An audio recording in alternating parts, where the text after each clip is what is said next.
My name is Grant Yocum. Oh, recording is in progress. My name is Grant Yocum. I'm currently an academic writing advisor with the University of Windsor, as Hannah had mentioned. And this has been an incredibly interesting sort of job transition for me. It's made me even more sort of circumspect about the language that we use.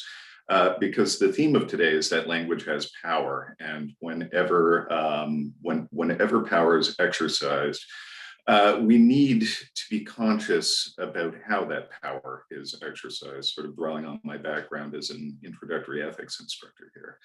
I should acknowledge that the presentation that I'm giving today on inclusive language was developed by a colleague of mine, Kate Hargraves, who is an excellent theorist who's taken a position with a different department at the University of Windsor. So I'm sort of taking it over, and how I'm going to present this material might differ slightly from her presentation. The writing support desk at the University of Windsor also has a recorded version with her presentation as well under video tutorials. So that's uwindsor.ca/writing support. And the tab is video tutorials, and you can find the inclusive language recording there if you'd like to share this material or in other ways use it. So you'll have access to it there. But nonetheless, we should also acknowledge that inclusivity in language is well, it's a developing field, right? We're not going to hit a state where we have mastered inclusivity in language and we can rest there, right? It's something that we're constantly going to have to retrain. And the subject matter itself asks us to question and adopt new habits in the place of old ones, to become circumspect and to rout out our, as Aristotle would say, misleading proclivities and presuppositions. So this subject matter requires a lot from us as users of language. So what is inclusive language? It's language that does not exclude or otherwise, okay, I'm just going to change my view here. Sorry. There. Or exclude or other individuals or groups. Language that does not perpetuate discrimination or stereotypes. And language that strives for equity and to avoid harm.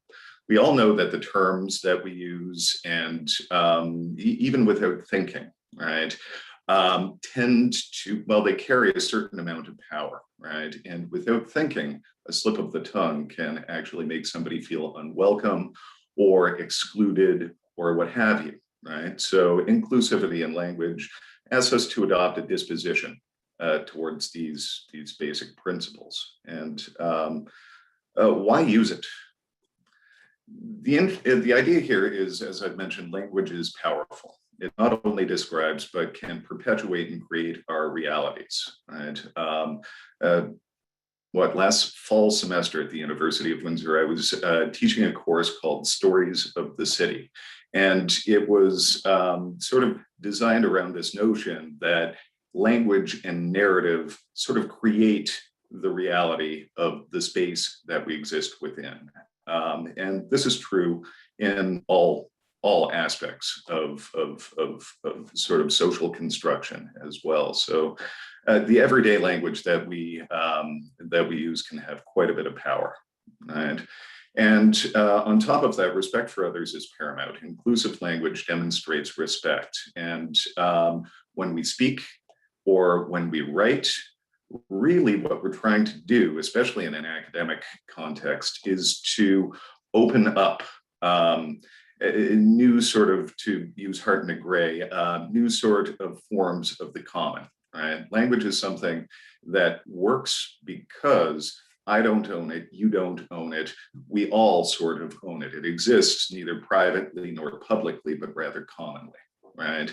And if we want to actually develop these new forms of the common, and again, I'm really abusing Hart and Gray here, what we want to do is use language that opens up new dialogues and networks and new possibilities for research and understanding, right? So inclusivity of language is paramount in that respect. And then finally, University of Windsor specifically, and I'm sure most all other universities are committed to equity, diversity, and inclusion. So this commitment should be reflected in how we use language, right, in a professional and interpersonal setting. So this is going to operate on a series of guiding principles, which I'll introduce here. The first is respect. Respect an individual or group's language preferences to describe themselves and their experiences. That's the principle, right? If individuals or groups have a preference of how they'd like to be referred to, or the language to refer to inclusivity groups that they're within, it's important to respect those preferences. These preferences may vary between individuals, even within groups or communities, so it's important to be sensitive to that. Recognize.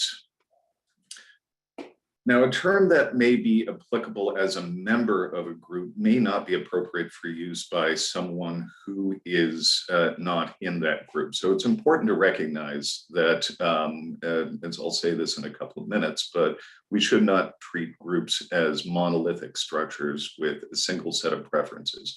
Rather, the language, well, it's diverse. It's as diverse as the members of those groups.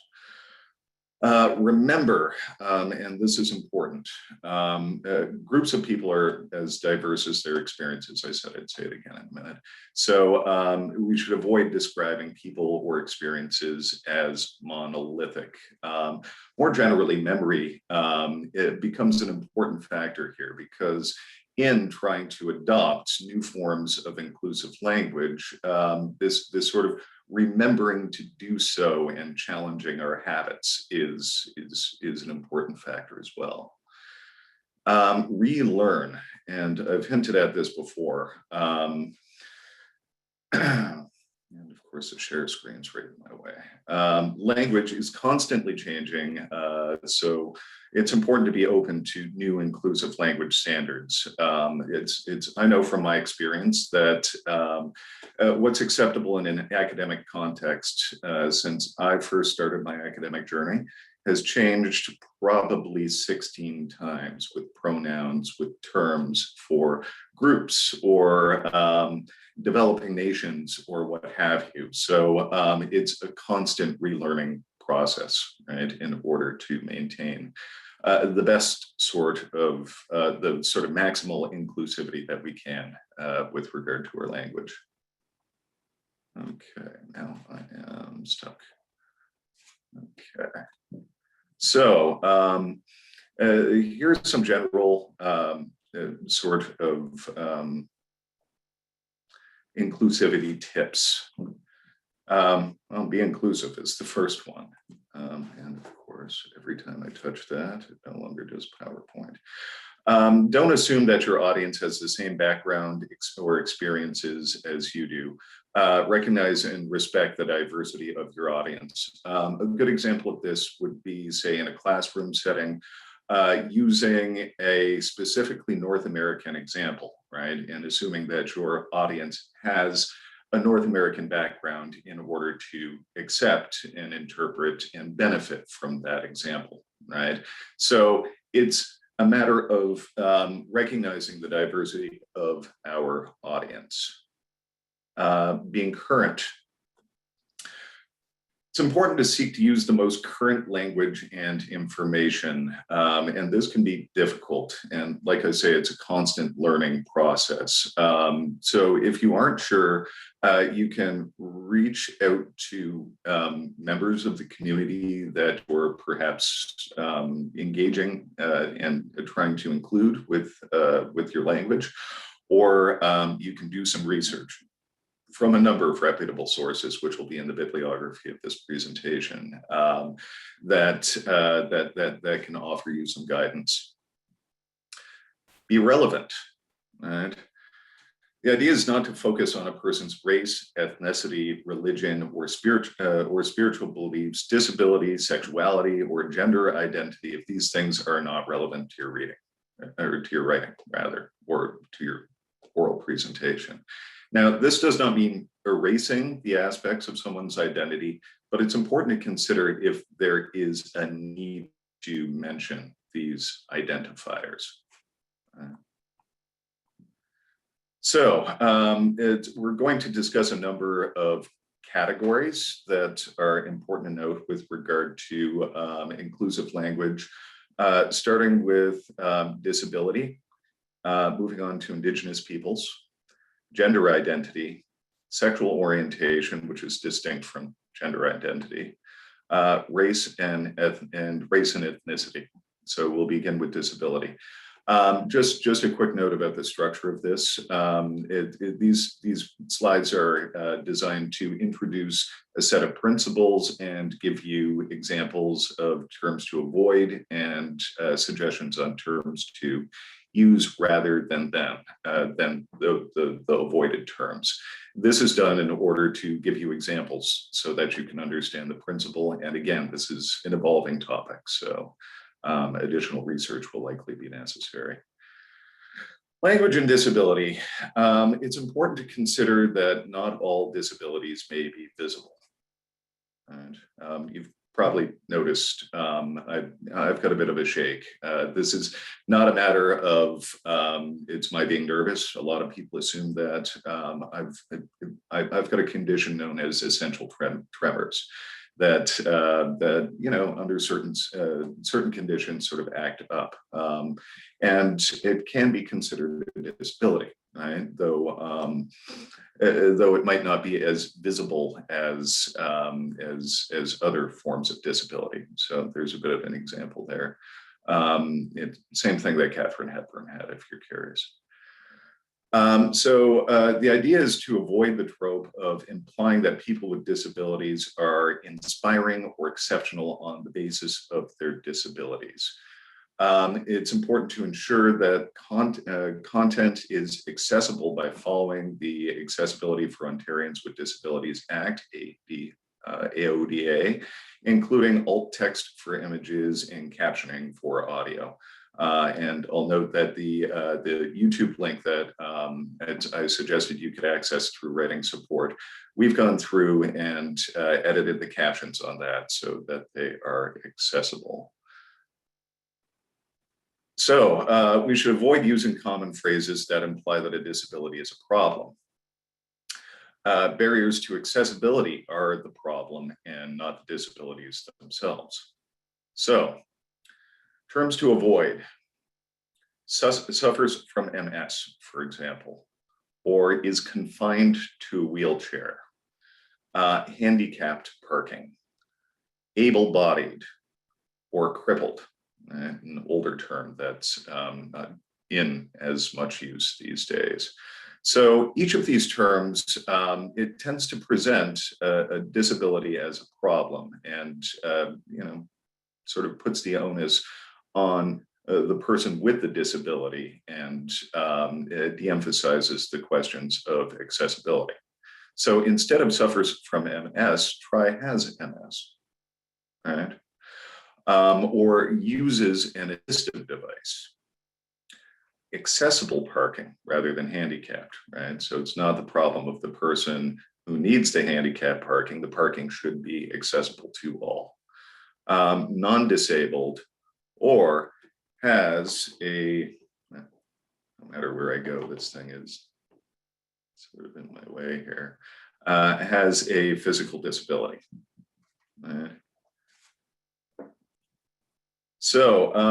Avoid, in addition, avoid condescending or offensive terms that have been imposed on the disability community. These terms often imply that having a disability is negative and place the onus of accessibility on the person and not the environment. So, avoid, interestingly, special or special needs. Differently abled or challenged, defect or deformity. right? Normal versus abnormal, which is a problematic dynamic. Now, a lot of these terms, it's important to note, are used by people who are trying, right? Trying to be inclusive in their language. But members of the community, understandably, might have problems with these particular terms. On top of this, many commonly used words and expressions are ableist in nature, and we tend not to even think of them. These terms are often used metaphorically, but may originate in the oppressive treatment of people with disabilities. These terms can unknowingly perpetuate stigmas. So, terms to avoid. That's so lame. That's crazy. This is stupid, idiotic, or dumb, or insanely talented. Right? Now, these terms are not meant to refer necessarily to disabled communities, but nonetheless, the metaphor, right, can be hurtful to people from disabled communities. So instead of that's so lame, try that's boring or uncool, right? Rather than that's crazy, just be direct in your language. That's unexpected or surprising. Rather than this is stupid, idiotic, or dumb, try this is frustrating, pointless, or boring. Rather than insanely talented, use adjectives like extremely or qualifiers like extremely or exceptionally talented. Right? So in this way, right, you don't alienate anyone with the use of your language and include people in the conversation that you're ideally trying to have. Okay, now there is a bit of a debate between person first versus identity first language. Remember where I go. Different individuals, groups, and communities may have different preferences for person first versus identity first language. Person first language emphasizes the person before the disability or chronic condition. And some suggest that this type of language separates the person from the disability or implies that a disability is negative. So again, there's some debate over this. So examples of person first language, a person with epilepsy. So the person is distinct from epilepsy. A person with a learning disability, likewise. A person with diabetes, or a person with schizophrenia, right? Now, some members of the community actually do prefer person first language. And again, it's important when addressing or communicating with specific groups to be mindful of these preferences, right? Now, identity first language, on the other hand, forefronts the disability, often as an act of reclamation or personal or cultural pride, right? Individuals within communities may vary on their preference for identity first or person first. For example, a good example is within the autism community. So it's always good to check with individuals, if possible, for preferences. I know this is a lot of work, but nobody said being decent in our use of language would be easy. There are some conventions for this. For example, APA 7 allows both identity first and person first language as acceptable. So identity first language, examples of that: an amputee, a blind person, a deaf person, an autistic person, right? So that emphasizes the identity rather than the person, right? Forefronts the disability. Right? Now, it's important to be cognizant of the specific language, and so I'm going to harp on this throughout this presentation, preferred by particular groups and individuals. While discussing a visual impairment may be appropriate, and some of the deaf community consider hearing impaired to be offensive. Language preferences extend outside of disability as well. For example, generally avoid discussing someone as a victim, as many people prefer survivor. Note that one person preferring a term does not make that term appropriate or preferable for a whole group, sort of obviously there. Be aware of your sample size and be accepting of individual preferences over imposing the preference of one over an entire group. So avoid hearing impaired or victim. Instead, try deaf or hard of hearing or survivor. Now, moving on to Indigenous peoples. Land acknowledgements are an important aspect. It's important to recognize the traditional territories of Indigenous people. On Zoom, we are spread to the four winds, but nonetheless, the University of Windsor, who I work for, sits on the traditional territory of the Three Fires Confederacy of the First Nation, comprised of Ojibwa, Odom, my pronunciation is horrible, I am very sorry, and the Potawatomi. Right. Indigenous peoples within Canada should be referred to as First Nations, Inuit, or Métis. Avoid using Canada's Indigenous peoples.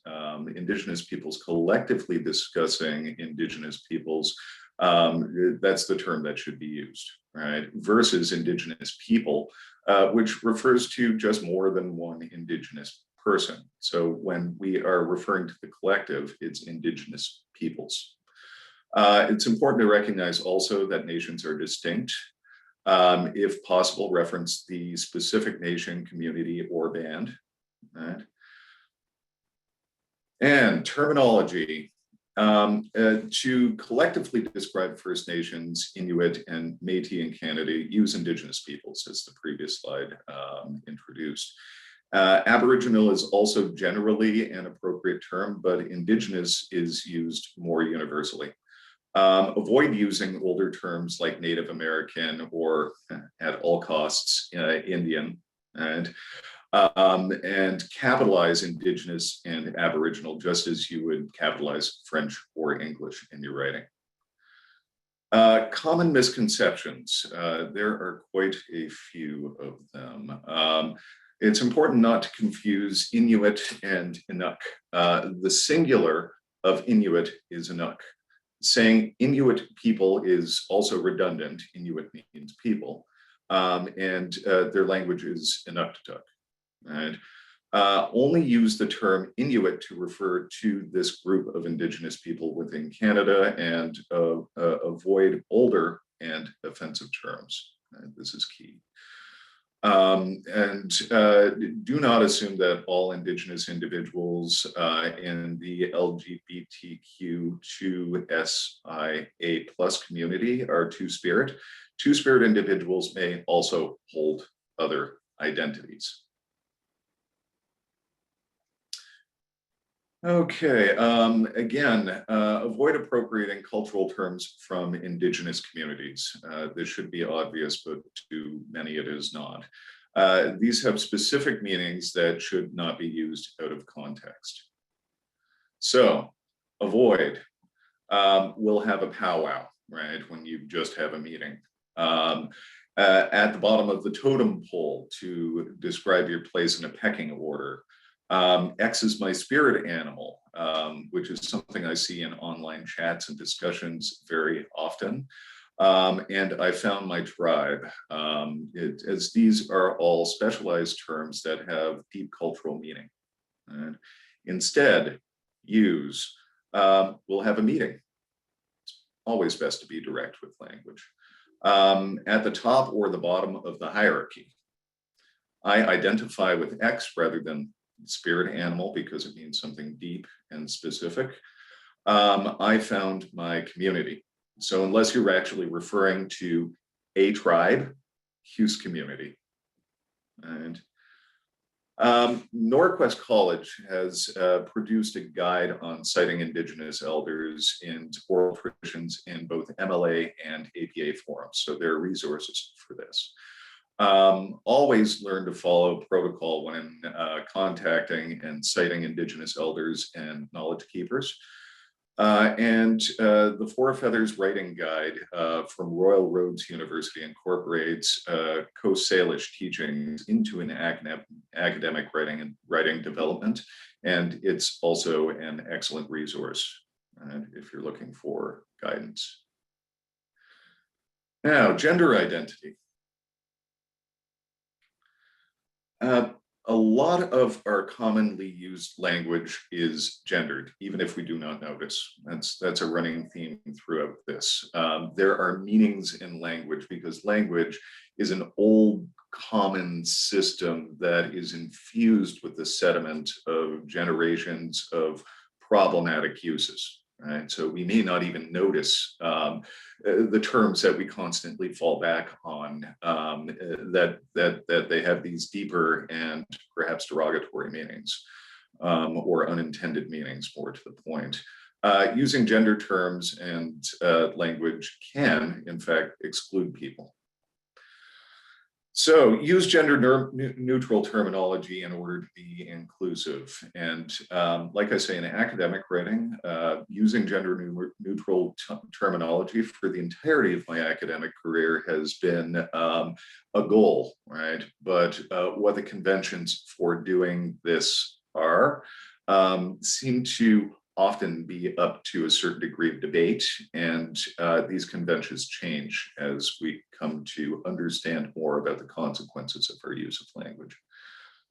We'll go into some of that here. So examples of terms to avoid: mankind, spokesman, ladies and gentlemen, guys, right? And as Hannah was saying in the introduction, my background is in philosophy, and I have to wind up doing, as I teach philosophy, going back and doing a lot of cleanup in terms of the ancient resources that I'm introducing students to, because it wasn't out of place hundreds of years ago to speak of man or mankind, right? But obviously, right? Obviously, this is exclusivity in language and would not fly in an academic setting today.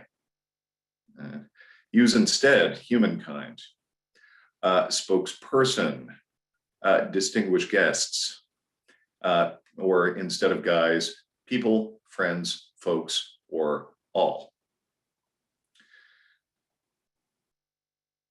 Okay, it's important to note, as I noted a minute ago, that gender identity is distinct from sexual orientation. Gender identity is each individual's sense of their own gender. And gender exists on a continuum, not as a binary of male and female. Right?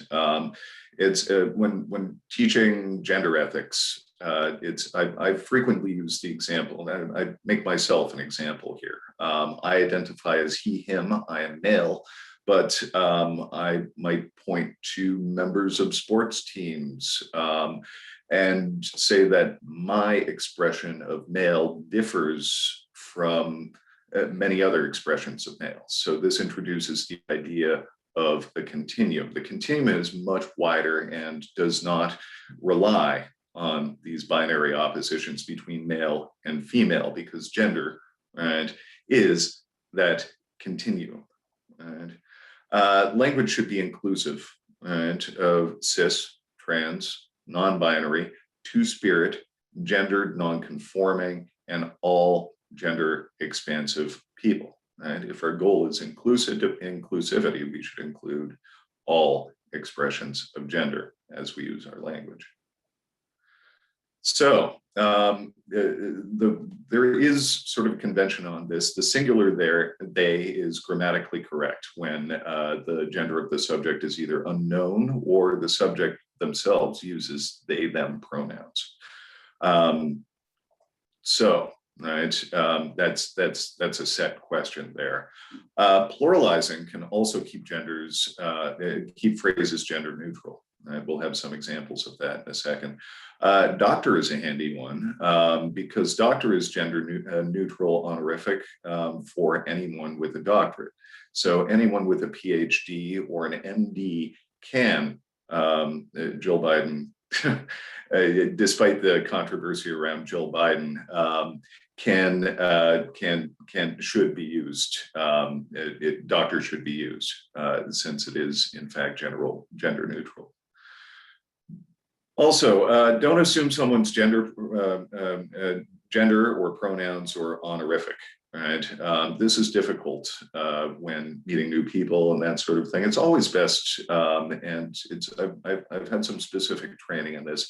It's always best to perhaps ask somebody for their pronouns or put people at ease by offering yours. And so if I begin by, hello, I'm Grant, I go by he, him, right? At the beginning of a conversation or introducing myself to a class or a workshop group, it puts people at ease and it opens the door to non-binary ways to express gender in that context. So what to avoid? His, her. Each student should choose his classes. Ma'am, sir, Mr., miss, ms, in cases where gender is assumed or unknown. Right. So these are older conventions, and these might be habitually difficult to crack. It's just a matter of practice, right? Because it's the same way we get to Carnegie Hall. Right? This is the same way we develop any new habit or counter a problematic habit. Right? We need to practice until an action becomes automatic or pre-reflective to us. There's the phenomenology coming through.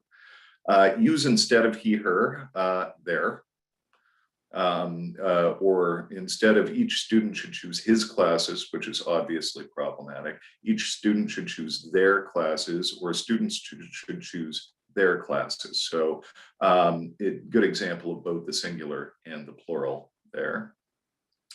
And instead of ma'am, sir, Mr., miss, ms, etc., use doctor when applicable.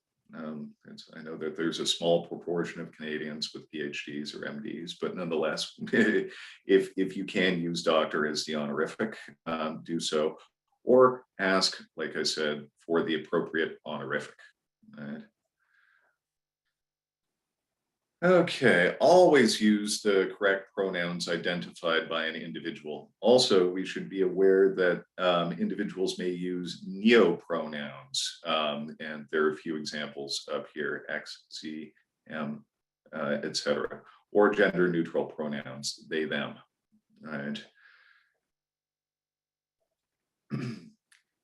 In research, avoid providing binary options for participants to declare gender or pronouns. Right? For example, at a university survey or an application form or something along those lines. So what to avoid? Select gender, male or female. Right? And select pronouns, he, him, she, her, they, them. Right? That might be surprising, but nonetheless, right? It asks people to categorize themselves within, set options, right? So rather than that, why not just ask people to write in their gender or write in their pronouns, right? This opens up the possibility of a plethora of responses, right? And as a result, it promotes inclusivity. Now, using trans as a noun can be dehumanizing. For example, she's a trans. People are transgender, not transgendered. Trans is not a verb. Right? So trans is an adjective that modifies the noun. So for example, woman, man, person, not a compound word. So linguistically, these are important. So this is the writing advisor hat that I'm wearing here. So avoid, he's a trans or transgender. Avoid, they are transgendered.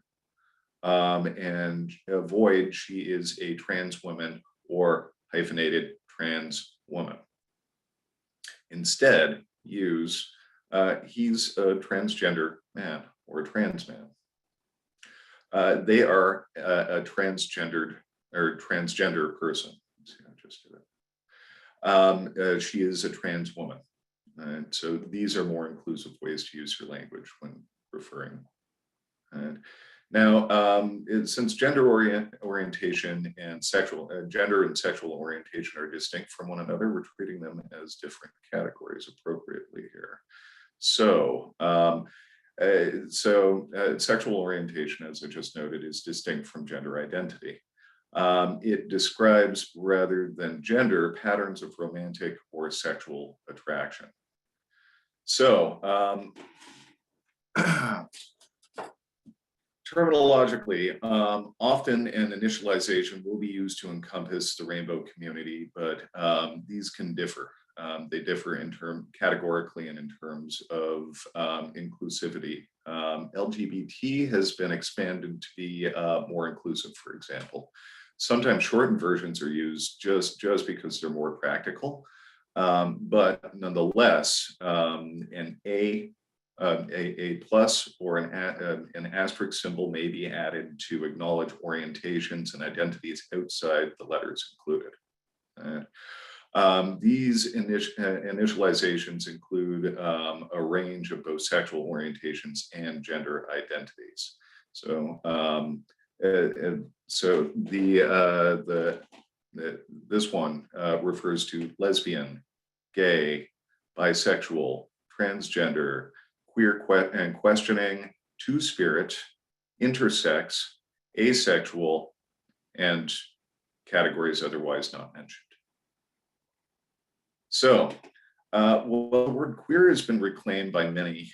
Some do not identify with this term, especially when used by those outside of the community. And again, this is a case of a term used within the community is not necessarily appropriate to be used by those that are outside of that community.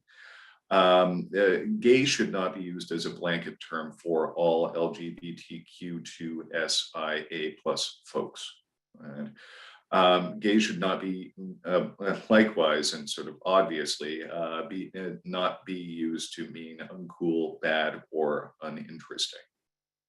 And so terms to avoid again, gay marriage, lifestyle or preference, or the gay community, unless only discussing specifically gay people.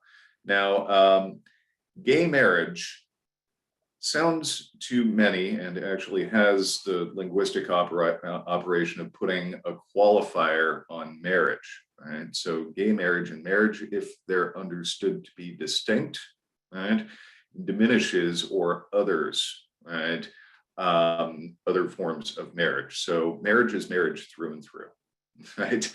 That's an important thing to note, right? Especially if we're trying to be inclusive. Rather than lifestyle or preference. And these terms might be used in an attempt to be inclusive, right?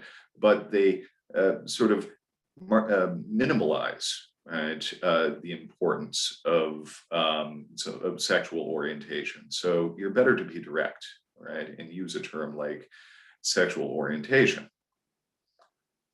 Like I say, it's always best to say what you mean. And rather than the gay community, unless you're only discussing gay people, try the LGBTQ2SIA+ community, or if that's too cumbersome, another convention is the rainbow community when referring to the rainbow community. Now, race and ethnicity. Race is, as we know, a social construct and is mediated by language, right? A language in terms of race, as with all of the other categories we've been discussing, from disability to gender and sexual orientation. Race is a social construct, and language has been used as a means of subjugation and marginalization for a long time, right? So it's important to always identify individuals and groups with the terms that they choose for themselves. And again, this is a negotiation, and it's going to involve learning, right? Conversations, and being sensitive to the preferences of individuals and groups. So Black and African American or African Canadian are not synonyms. Right. So you can be Black and not African American or African Canadian. So it's important to get this right. So we should avoid, for example, visible minority, mixed race people, or recall your Said Oriental. Instead, used racialized person or community, multiracial people, or Asian, and better yet, the specific nationality, right? When referring to people of different races. Some words have racist origins or call back to racial injustices, right? And again, this has to do with the sediment of language. Commonly used phrases or terms it have secret racist pasts, right? Or call back to these injustices. These terms are gradually in the process of falling out of use and being replaced in common language. But it's important to note that we should avoid terms like grandfather clause, master bedroom. Right? My partner and I just bought a new house, and the realtor was referring to the master bedroom. It's a callback to slavery. Long time no see, no can do, peanut gallery, and uppity. All right. So a lot of these terms are really they were dinner table conversation in the house that I grew up in. Mostly not out of any sort of attempt to perpetuate an injustice, but rather because they were just common and unreflected within our use of language. Sold down the river is another example, a little bit more obvious than the others. Instead of these terms, try using legacy clause rather than grandfather clause. And primary bedroom rather than master bedroom. Both long time no see and no can do are ways of making fun of people's use of the English language. Right? So rather than these poor attempts to be funny that we've inherited through language, again, it's best to be direct. Haven't seen you in a while, or I cannot do X. Rather than peanut gallery, right? Critics is the preferable and more inclusive term. Rather than uppity, try snobbish. And rather than sold down the river, betrayed. Again, simple, more direct, and more inclusive, kinder. Now, it's important to note a couple of things about race and capitalization. Capitalize proper names of people's, places, communities, and ethnicities. So Arab, Free, Latinx, Jew, Black, etc. Right? We already kind of know to do this. Lowercase black is just a color and not an adjective to describe a person or a community. So it's important to capitalize Black when it describes people, cultures, and communities of the African diaspora. And now there's a bit of debate within style guides and newspapers about whether to capitalize white as it refers to skin color and not necessarily a culture or community. Now, consulting the APA style guide, APA recommends capitalizing both Black and white when they refer to people. Unfortunately, the Associated Press does not capitalize white, but does capitalize Black, further leading to a bit of confusion there. So if you're looking for a convention, again, the boundaries of convention are under debate. So overall, it's important to prioritize respect and inclusivity in your use of language. To understand that groups and communities are diverse and individuals may have varying language preferences. Always use the language requested by the particular individual or group. And it's important to understand that language is always changing, so be open to learning and growing. So we have a bunch of resources at the University of Windsor. Of course, the first on this list is the Office of Human Rights, Equity and Accessibility, which I have linked here. The University of Windsor Indigenous Resources, again, I've got those linked here. The UWindsor LGBTQ plus community, and link to their website, hosted on the UWindsor page is there. The Student Accessibility Services, again linked, and UWindsor Challenging Anti-Black Racism, and, which has a lot of good resources that you can check out. Additional resources used here: the Style Guide from Queen's University, the Government of BC, Humber, and the APA Style Guide. MLA has a new guide out too. I'm just waiting for my copy to get up to date on what that style guide is suggesting. Now, quickly before we move to questions, I think it's important to end here by acknowledging that inclusivity is asking you to do something hard, to break the sediment and habits that have built up and become as natural and automatic as breathing. Language is habitual, whether it's written or oral. Think about turns of phrase and how quickly and easily we pick up someone else's expressions when we have common sort of contact with those people, right?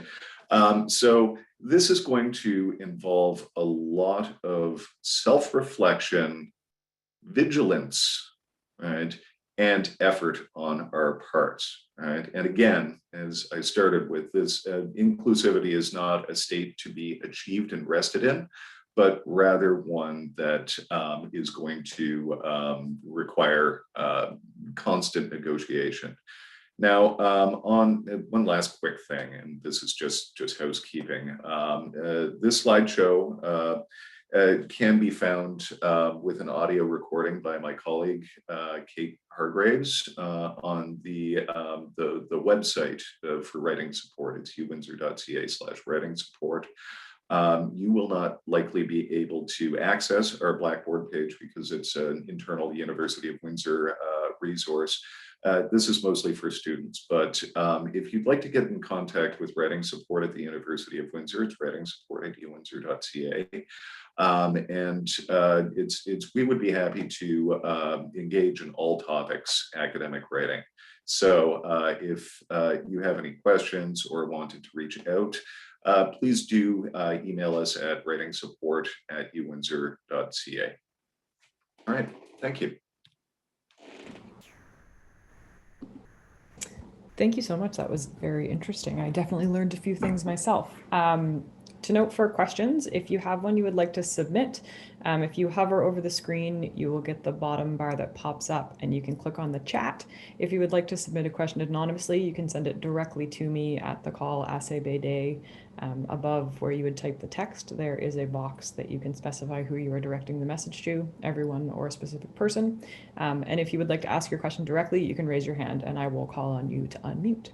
And we do have one right now, which is, are there other examples of gender neutral honorifics besides doctor? Let me see, off the top of my head, I'm not thinking of them. Professor, right, might be another example. I know when I'm composing my emails, all professors are professors, but not all professors are doctors. So if I'm trying to be inclusive, not only of genders, but of all levels of academic achievement, I use professor. Professor is another good one. Officer would be another example that we use quite in politics. We might use minister or something along those lines, right? But there are a variety of, and referring to people in terms of the honorific of their title, right? it is generally a good way to keep things gender neutral. Great, thank you. Just waiting to see if any other questions come in.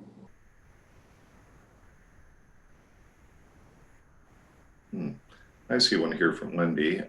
If I say she is a trans woman, do I mean this person is a woman who was a man and is now a woman, or vice versa? Need to know in order to not say the opposite of what I mean. It's important always, and this goes back to what I was saying about referring to people in terms of the gender identity that they prefer. Right. So if she is a trans woman, she would be the gender female that they identify with. So it's important to identify or to use the term that acknowledges that. So she is a trans woman, would not refer to someone who was a woman who's transitioned to a man, but rather vice versa.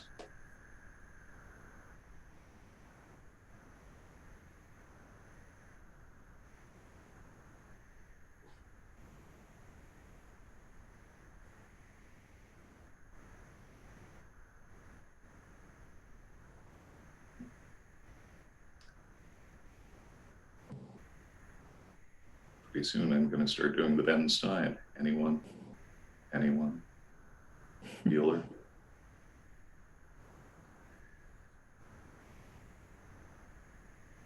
I would say that yes, it's okay to use the term black. In academic writing, it's a specific term and capitalize it because it refers to a specific group of people. So it's yes, the APA and the Associated Press both agree that it's okay to use the term black, but capitalize. Oh, thank you. All right. Yeah, this was a Father's Day gift a couple of years ago. It's my own research, sort of engages with activist movements in Windsor and Detroit, and the structures that both sort of allow that activist practice and that sort of thing. So I collect these things. So let me see. Yeah, my pleasure. So I've got one from Melanie here. How do you address an email to someone you've never met before? I usually start with hello, right? And use their name, right? If I'm specific, right? So if I'm emailing Hannah, for example, hello, Hannah, right? Or something along those lines. I would check for the PhD, right? So if there's a PhD, right, I say hello, Dr. Last name, right? If it's somebody at a university, it's usually hello, Professor so-and-so, if they are in a professorial role of some sort, right? Introduce yourself, right? And it's always good to ask. This shows that you're open to having the discussion, right? So most of the awkwardness that we have around inclusivity in language has to do with our fear of getting it wrong, right? I know I've experienced that fear myself, right? So, but like most things, and we're a bunch of academics and researchers here, right? It's best to ask the question if you've got the question. So.